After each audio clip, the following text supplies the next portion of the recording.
Nathan Carter stood at the viewing window of Earth Station Alpha, watching the Valyrian ship dock. Its smooth silver hull reflected the stars like a mirror. He took a deep breath. After years of training in xenolinguistics, this was his moment. "Nervous, Lieutenant?" asked Captain Judy Miller, coming to stand beside him. "A little," Nathan admitted. At 32, he was the youngest member of the diplomatic team. His brown hair was neatly cut, his blue uniform pressed perfectly. He had practiced this moment countless times, but nothing could truly prepare him for humanity's first real cultural exchange with an alien species. "Remember, they chose us," Captain Miller said. "Whatever they're looking for, they think we have it." The Valyrians had appeared in Earth's orbit 6 months ago. After initial panic, humans learned they were peaceful explorers. Though they could easily have conquered Earth with their advanced technology, they requested cultural exchange instead. They were especially interested in human emotions. The airlock hissed open. Nathan straightened his back as 5 Valyrians entered the station. They moved with perfect grace, almost gliding across the floor. Their skin shimmered with faint blue and green colors, like sunlight through water. They had long limbs, almond-shaped eyes, and no visible hair. The tallest Valyrian stepped forward. "I am Ambassador Lyra," she said in perfect English. Her voice sounded musical but flat, lacking the emotional rises and falls of human speech. "I will be your primary contact during this exchange." Nathan nodded and spoke the practiced greeting. "Ambassador Lyra, on behalf of humanity, I welcome you to Earth Station Alpha. I am Lieutenant Nathan Carter, linguistics specialist." Lyra's large eyes studied him.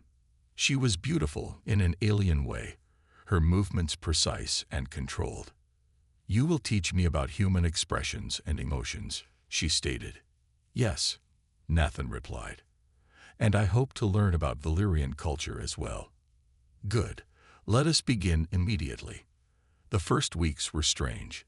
Every day, Nathan met with Lyra in the cultural exchange room. She recorded everything he said and did, paying special attention when he laughed or frowned. She asked endless questions about idioms and emotional expressions.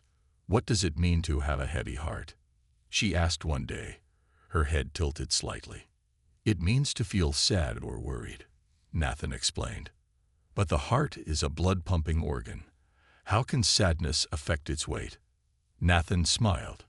"It's not literal. Humans connect emotions to physical feelings. When we're sad, it can feel like weight in our chest." "Fascinating," Lyra said, making notes.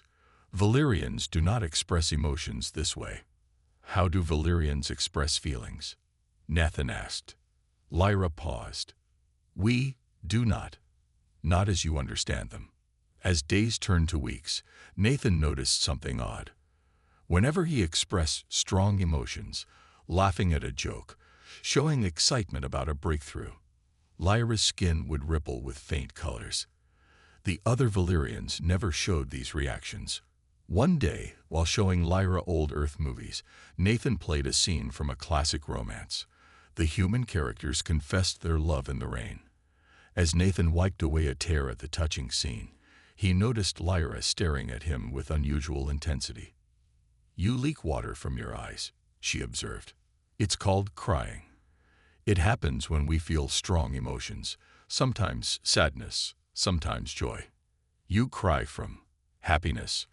Lyra's skin flickered with purple light, a color Nathan had never seen before. "Yes, sometimes, when something touches us deeply. This is why we came to Earth," Lyra said suddenly, her voice different, almost whispered. "Our records show your species experiences emotions more openly than any other we've encountered." Nathan leaned forward.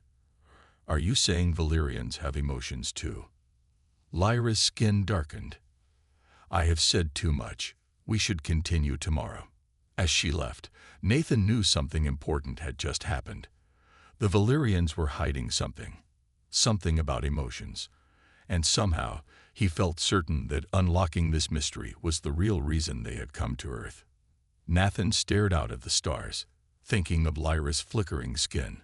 Whatever secrets the Valyrians were keeping, he was determined to discover them. 3 months passed. Nathan sat in the station's dining hall, pushing food around his plate. Progress with the Valyrians was slow. They understood English perfectly but seemed unable to grasp the meaning behind emotional expressions. "You look troubled," said Dr. Grace Howard, sliding into the seat across from him. The station's xenobiologist had short gray hair and kind eyes. "It's Lyra," Nathan said. "Sometimes I think we're making progress, then she closes up again." Grace nodded. "I've been studying their biology. Did you know their skin contains millions of specialized cells that change color? It might be part of how they communicate." "I've noticed the color changes," Nathan said. "But Lyra says Valyrians don't express emotions." "Maybe not the way we do," Grace suggested. "But that doesn't mean they don't have them." Later that day, Nathan met Lyra in their usual room. She brought a recording device as always. "Today I want to learn about human frustration," she said. Nathan smiled weakly. "Actually, I think I can demonstrate that right now." Lyra tilted her head. "You are frustrated." "Yes. We've spent 3 months talking about human emotions, but you never share anything about Valyrians. It feels one-sided." Lyra's skin suddenly flushed deep blue, spreading from her face down her neck. Nathan had never seen such a strong reaction from her. "I cannot," she said, her voice softer than usual. "Cannot or will not?" Nathan asked. "Both." Lyra stood up and walked to the window, looking out at Earth below. "My people do not speak of such things." Nathan joined her at the window. "Lyra, I want to understand. Why are Valyrians so interested in human emotions if you don't have them yourselves?" She was quiet for a long time. When she spoke, her voice was barely above a whisper. "We have them. We just do not show them." This was a breakthrough. Nathan tried to keep his excitement from showing. "Why not?" "Long ago, our planet faced terrible wars. Emotions led to conflict. Our ancestors developed ways to control and hide feelings. Over thousands of years, this became our way. So the color changes in your skin are involuntary. Signs of weakness. A proper Valyrian maintains control at all times." She turned to him. "But when I watch you humans express joy, sadness, love so freely, it awakens something in me." Nathan finally understood. "That's why you came to Earth. You want to learn how to express emotions again." "Some of us do," Lyra admitted. "Others believe it would destroy our society. The High Council permitted this mission for scientific purposes only." The next day, Nathan brought Lyra to the station's recreation room when no one else was there. "What is this place?" she asked. "Somewhere we can speak privately." Nathan turned on music, letting the gentle melody fill the room. "Today, I want to show you something outside the official program." "That is against protocol," Lyra said, but she didn't leave. "I want to show you how humans express themselves through art." He handed her an old book of poetry. "These are words humans wrote when feeling deep emotions." Lyra carefully opened the book, her long fingers tracing the lines. As she read, her skin rippled with colors: blue, purple, gold. She looked up, her large eyes wide. "These words, they create sensations inside me." "That's art," Nathan said. "It helps us share feelings when normal words aren't enough." "My people once had art," Lyra said quietly. "It was forgotten." When Captain Miller walked by later, she saw something unusual through the recreation room window. Nathan reading poetry aloud while Lyra's skin glowed with shifting colors. "Lieutenant Carter is getting too close to the alien," Miller told her second in command. "Keep an eye on him. We can't risk the diplomatic mission for one man's curiosity." Meanwhile, Lyra returned to the Valyrian ship, hiding the book of poetry under her robes. For the first time in her life, she felt something dangerous growing inside her: hope. Every evening for the next 2 weeks, Nathan and Lyra met secretly in unused parts of the station. These meetings were never reported in the official logs. Nathan showed Lyra music, old movies, and paintings from Earth's greatest artists. "This is what we call classical music," Nathan said one night, playing a soft piano piece. He closed his eyes. "Listen to how it makes you feel, not what it makes you think." Lyra's skin rippled with soft gold lights as she listened. "It creates movement inside me." "That's exactly right," Nathan smiled. "Art speaks to something deeper than words." During the day, they kept their official meetings professional. But Nathan noticed Lyra was changing. Her questions became more personal. The colors in her skin appeared more often, even though she tried to hide them. One afternoon, Captain Miller called Nathan to her office. "Lieutenant Carter, your progress reports are concerning," she said, pointing to his files on her desk. Nathan straightened his back. "How so, Captain?" "3 months ago, you documented every detail about the Valyrians. Now your reports are short and vague." She leaned forward. "And the security cameras show you meeting Ambassador Lyra outside scheduled hours." Nathan's heart beat faster. "We're building trust. It's helping the mission." "Is it?" Miller asked. "Or are you forgetting your duty?" "The Valyrians are not humans, Lieutenant. Don't let your feelings cloud your judgment." "I know what I'm doing," Nathan insisted. Miller shook her head. "The Earth Council is getting nervous. Some political leaders think the Valyrians have a hidden agenda.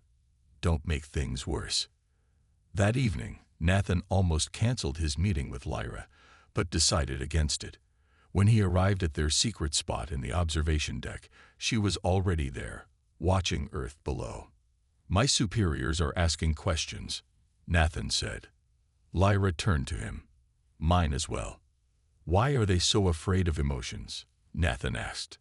Lyra's skin darkened. "Our history teaches that emotions led to our worst wars. But there is more." She moved closer. "Our people are dying." "Dying? But your technology is so advanced." "Not physically dying," Lyra explained. "Our culture is empty. Without emotion, we create nothing new. No art, no music, no stories. Young Valyrians are choosing not to have children. Why continue a meaningless existence?" Nathan was shocked. "So this mission. Some of us believe humans can help us remember how to feel." Her skin glowed with a soft pink color. "Others think this is dangerous and want to stop our mission. Is that why you've been holding back in official meetings?" Lyra nodded. "If the conservative members of our council knew how much I was learning from you, they would end our contact immediately." Nathan thought for a moment. "Then we need help. Someone who understands Valyrian biology." The next day, Nathan approached Dr. Grace Howard in her lab. "I need your help," he said, "but it must remain secret." Grace looked up from her microscope. "What kind of help?" "I need to understand Valyrian biology better, especially how emotions affect their bodies." "This sounds outside official protocols," Grace said carefully. "It is," Nathan admitted, "but it might be the real reason they came to Earth in the first place." Grace considered this. "Bring Lyra here tomorrow night. We'll run some tests." When Nathan told Lyra about the plan, she hesitated. "Sharing our biology with humans is forbidden." "Don't you want to help your people?" Nathan asked. Lyra's skin swirled with conflicting colors.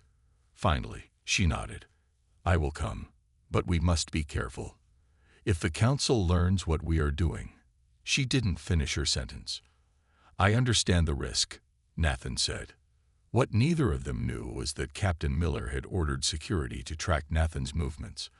As they spoke, a security officer was recording their conversation to report back to Earth Command. The next night, Nathan led Lyra to Dr. Howard's lab. The lights were dimmed, and Grace had covered the security cameras. "Thank you for coming," Grace said, motioning Lyra to sit on an examination table.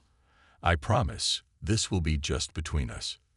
Lyra's skin flickered with nervous blue patterns. "What do you need from me?" "First, I'd like to scan your brain activity while you experience different stimuli." Grace explained, holding up a small device. "It won't hurt."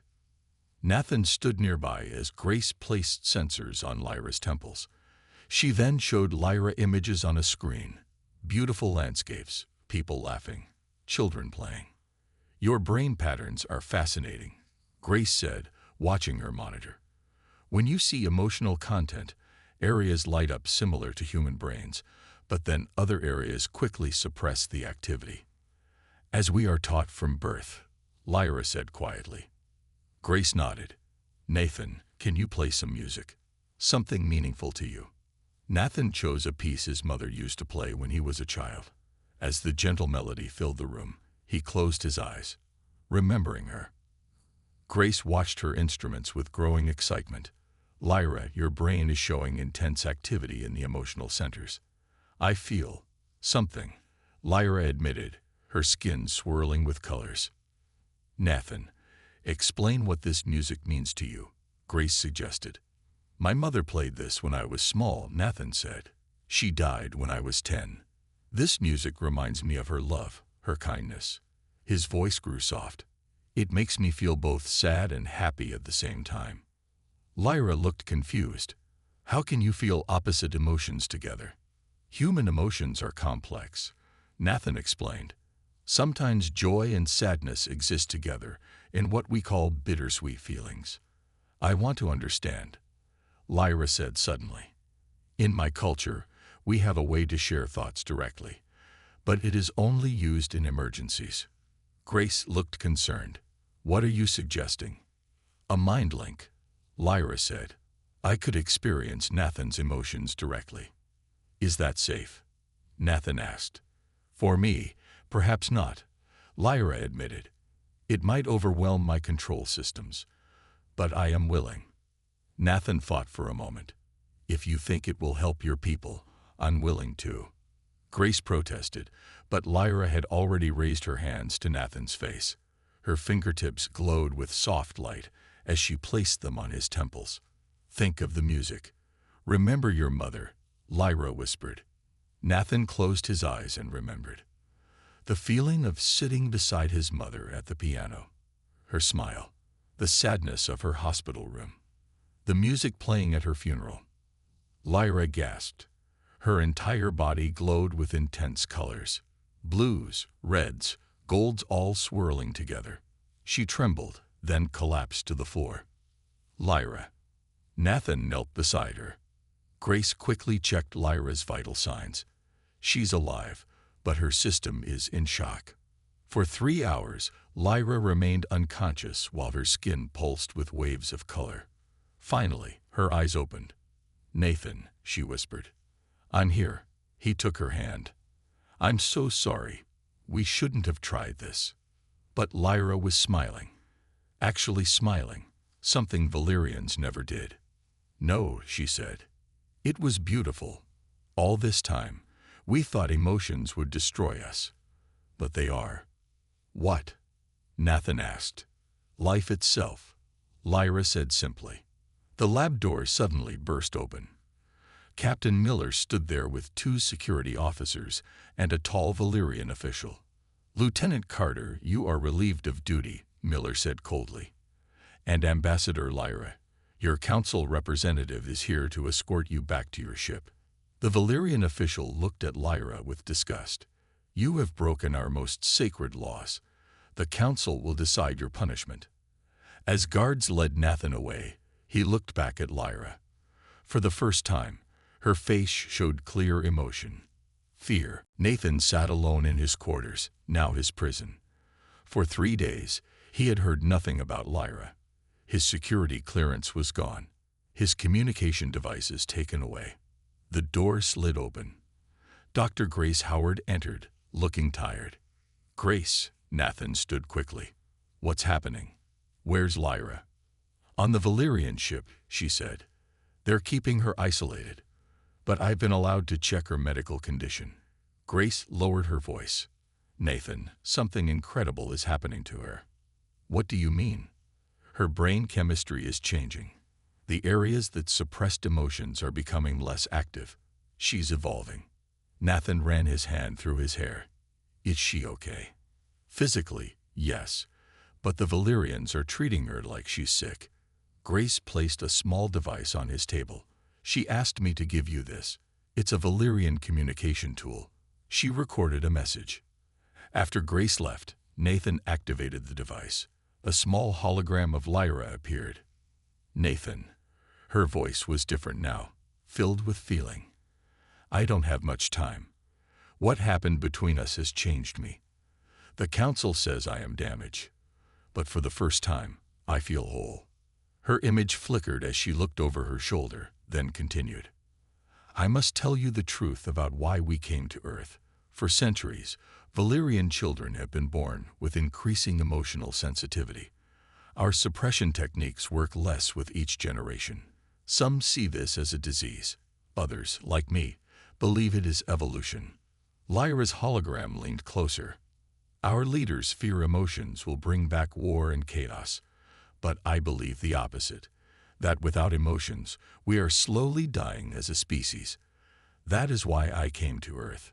Humans have mastered living with strong feelings without destroying yourselves. The hologram flickered again. They are planning to take me back to our homeworld for treatment to reverse the changes. I am afraid, Nathan.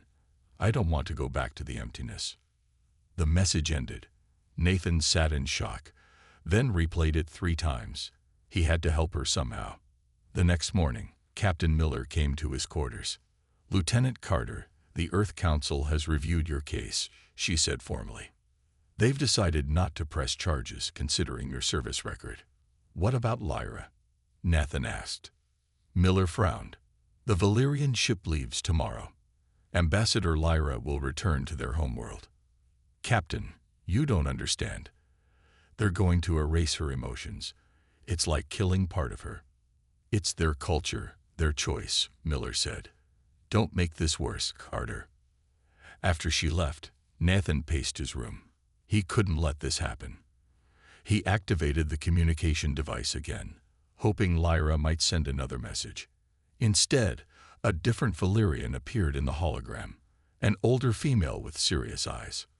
Lieutenant Carter, I am Elder Tala, Lyra's teacher. We have never met, but I know what you did for her. Are you going to report me? Nathan asked. No, I am part of a secret group who believes as Lyra does. For generations, we have watched our people become empty shells. We believe emotions are not our enemy. Nathan leaned forward. How can I help? Tonight, at the 3rd hour, there will be a power disruption on the station. Security will be down for exactly 10 minutes. Lyra will be in Medical Bay 4 on our ship for final tests before departure. I'll be there, Nathan promised. One more thing, Elder Tala said. What happened between you and Lyra isn't just about one Valyrian. Her changed brain patterns have been detected by our collective consciousness. Others are responding, changing too. The council is panicking. What does that mean? It means, Tala said with the hint of a smile, you humans may have started a revolution without firing a single shot. After the hologram disappeared, Nathan looked out his window at the Valyrian ship. In just a few hours, he would either save Lyra or become a prisoner himself.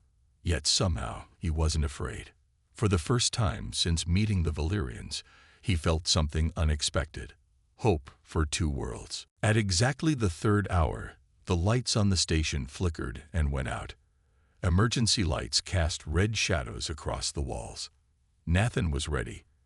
He had changed into a dark uniform and waited by his door. When it slid open, Dr. Grace stood there. We have 10 minutes, she whispered. They moved quickly through the dark hallways. Most of the crew was responding to the power failure in the main section. The docking bay was almost empty. How will we get to the Valyrian ship? Nathan asked. Grace pointed to a small transport shuttle. I have clearance for medical emergencies. The systems are down, so no one will check why we're launching. They boarded the shuttle and Grace quickly started the engines. Through the window, Nathan saw the massive Valyrian ship growing closer. Elder Tala sent me the entry codes, Grace explained as they approached. Medical Bay 4 is on the 2nd level. The shuttle attached to an emergency docking port. As they entered the Valyrian ship, Nathan was struck by how different it looked. Walls that seemed alive, pulsing with soft light, corridors that curved like living things. "This way," Grace whispered, checking a small device. "We have 7 minutes left." They passed several rooms with strange equipment. The ship seemed oddly empty. Finally, they reached Medical Bay 4. The door was locked. "The code isn't working," Grace said, trying again. Suddenly, the door opened from inside. Elder Tala stood there, her skin glowing with faint green light. "Quickly," she said. "Lyra is ready." Inside, Lyra sat on an examination table. When she saw Nathan, her face lit up with a smile, something that would have been impossible for a Valyrian just weeks ago. "Nathan," she said, her voice full of emotion. "You came." "Of course I did." He moved to her side. "Can you walk?" She nodded, standing up. Her movements were less perfect than before, more human somehow. "The shuttle is ready," Grace said from the doorway. "We need to hurry." "Wait," Elder Tala said suddenly. "They know you're here. The Council has overridden the power disruption." As if confirming her words, alarms began to sound throughout the ship. Red lights flashed in the corridor. "We need another way out," Nathan said. "There isn't one," Tala replied. "The security forces will be here in moments." Lyra grabbed Nathan's hand. "What will happen to you if you're caught?" "It doesn't matter," Nathan said. "I couldn't let them take you away." "But they will punish you." Lyra's skin rippled with worried purple light. "Some things are worth the risk," Nathan said softly. Grace called from the door. "Multiple Valyrians coming this way." Elder Tala moved to block the entrance. "Go. I will delay them." But it was too late. The door slid fully open, revealing 6 tall Valyrians in formal robes. At their center stood an imposing figure with deep blue skin. "High Counselor Zen," Tala said, lowering her head. The tall Valyrian looked at the humans with cold eyes. "This is a serious breach of protocol. Ambassador Lyra requires medical attention. She has been contaminated by human influence." "She's not contaminated," Nathan stepped forward. "She's free. For the first time, she can feel emotions without suppressing them." "Emotions are dangerous," Zen stated. "They led our species to the brink of extinction once. We will not allow that again." "But look at her," Nathan pointed to Lyra. "Is she violent?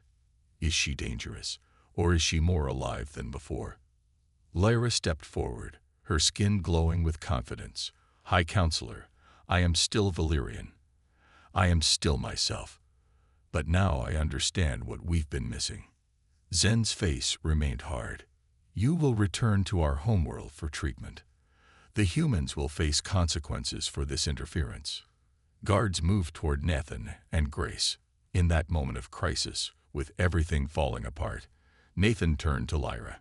If these were their last moments together, there was something he needed to say. "Lyra," his voice was soft but clear, "I love you." The room fell silent after Nathan's words. Even the Valyrian guards seemed frozen in place. Lyra stood perfectly still. Her skin began to glow with colors Nathan had never seen before: deep rose, gold, and a shimmering blue that seemed to pulse with her heartbeat. Then something impossible happened. A single tear formed in Lyra's eye and slowly rolled down her cheek. "She's crying," Dr. Grace whispered in amazement. High Counselor Zen stepped forward, his face showing the first hint of emotion: shock. "This cannot be. Valyrians do not have tear ducts. We evolved beyond them thousands of years ago." Another tear followed the first, then another. Lyra touched her face, feeling the wetness with wonder. "What is happening to me?" she asked softly.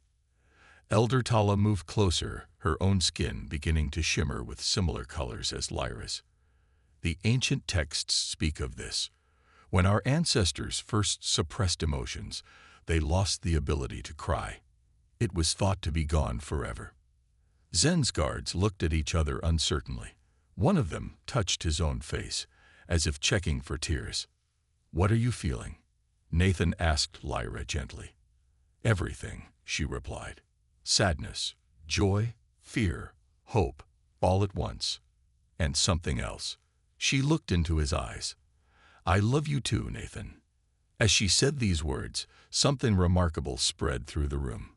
The skin of every Valyrian present began to change color, rippling with new patterns.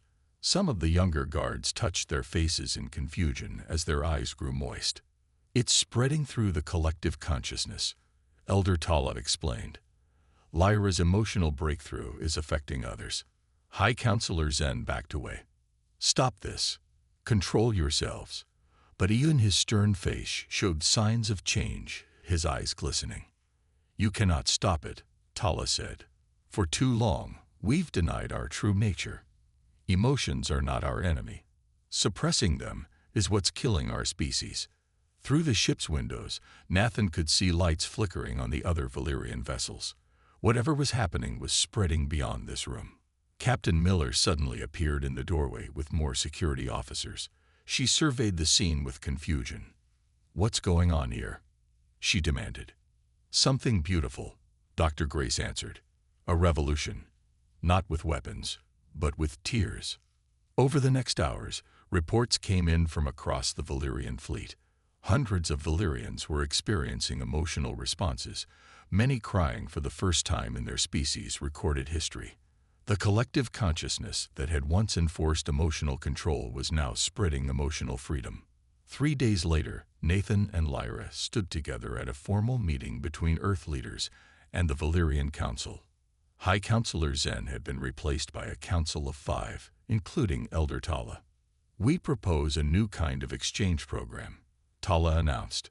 "One where humans help Valyrians remember how to feel, and Valyrians help humans understand the importance of emotional balance.